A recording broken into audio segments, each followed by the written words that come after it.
Moro não era juiz, era um justiceiro pago para matar politicamente Lula.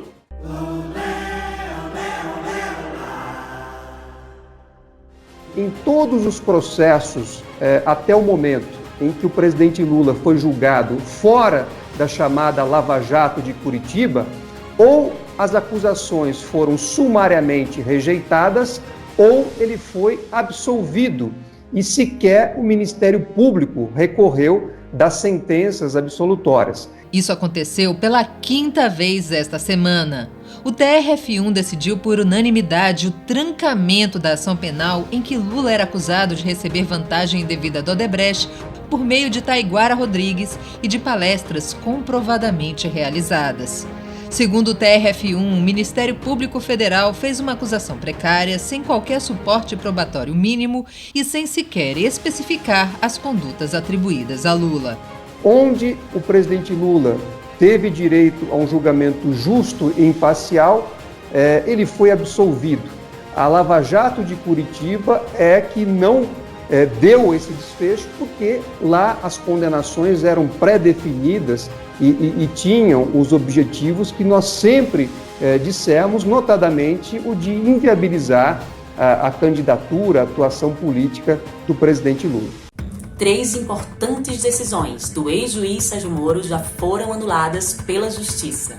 Uma condenação e 2 delações premiadas feitas fora da lei. A 2ª turma do Supremo Tribunal Federal anulou a condenação do doleiro Paulo Roberto Krug no caso Banestado, porque Moro julgou o caso depois de ter participado das negociações da delação feita pelo também doleiro Alberto Youssef. O mesmo Youssef fez nova delação premiada uma década depois, em 2014. Delação conduzida pelo mesmo juiz Moro, da 13ª Vara da Justiça Federal, e que transformou a Lava Jato numa grande operação de marketing.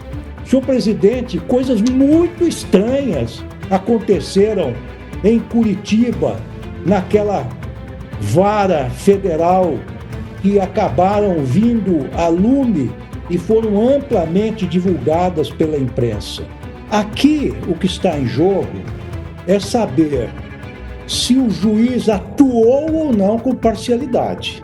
Pelo entendimento da 2ª turma, que também julgará a qualquer momento o pedido de suspeição feito pela defesa de Lula, Moro foi parcial. O STF já havia anulado a delação de Antônio Palocci, usada contra Lula e divulgada por Moro a 6 dias do primeiro turno das eleições de 2018. Também foi anulada a decisão de Moro que condenou Paulo Ferreira, tesoureiro do PT, por lavagem de dinheiro e associação criminosa. Em agosto, o TRF4 absolveu Ferreira unanimemente por falta de provas. Em outra decisão, o STF deu prazo de 48 horas para que a Lava Jato em Curitiba entregue à defesa de Lula cópia do acordo de leniência do Odebrecht nas partes que citam o ex-presidente. Isso mesmo, Lula está se defendendo sem ter acesso a todas as partes dos processos. A Lava Jato não cometeu erros, cometeu crimes. Crimes com consequências políticas. O golpe contra a presidenta Dilma, a prisão de Lula, a eleição de Bolsonaro. E ainda tem muito a explicar. O Superior Tribunal de Justiça acatou o pedido da defesa de Lula e mandou o Ministério da Justiça informar que pedidos de colaboração foram feitos por autoridades brasileiras e dos Estados Unidos relacionados à Operação Lava Jato. Contaminado por sua atuação criminosa no comando da Lava Jato de Curitiba, Deltan Dallagnol deixou a operação. O procurador já tinha conseguido o prodígio de ser culpado sem pena no Conselho Nacional do Ministério Público e agora tenta ficar nas sombras para ver se esquecem dele. A Lava Jato precisa pagar por seus crimes. Os julgamentos de Lula devem ser anulados e seus direitos políticos restabelecidos. Anula a STF. Sem saúde e sem emprego. Sem grana e sem futuro. Assim, é o Brasil de Bolsonaro. O desemprego, que já aumentava antes da pandemia, cresceu ainda mais nos últimos meses, com o país registrando mais de 41 milhões de pessoas sem trabalho. A população negra é a mais afetada. São assustadores também os altos índices de desalento e subutilização sem perspectivas de melhora. E o governo Bolsonaro decidiu não dar reajuste real no salário mínimo em 2021.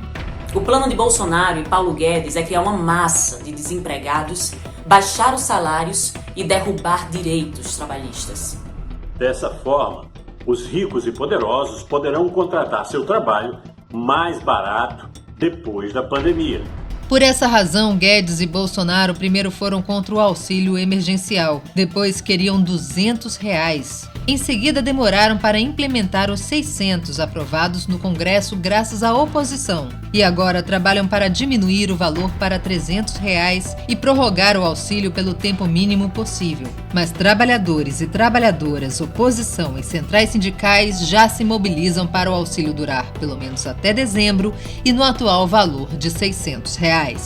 Ajuda que tem sido fundamental para muitas famílias suportarem tantas dificuldades em meio a tantas vidas perdidas. O Brasil contabiliza mais de 124 mil mortes por coronavírus, com mais de 4 milhões de pessoas infectadas. Responsabilidade direta do governo Bolsonaro. O Ministério da Saúde segue sob intervenção dos militares, que nomeou o veterinário Laurício Monteiro Cruz para cuidar da vacinação de pessoas no país. Vamos parar o projeto neoliberal e neofascista de Bolsonaro e Guedes. Fora Bolsonaro!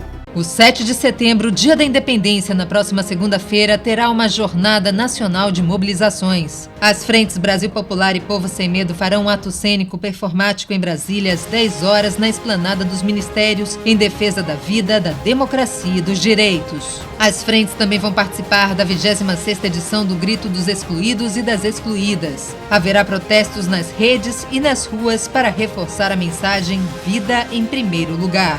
Basta de miséria, preconceito e repressão. Queremos trabalho, terra, teto e participação. O movimento debaterá saídas para a crise, a privatização e a retirada de direitos promovidas pelo governo Bolsonaro.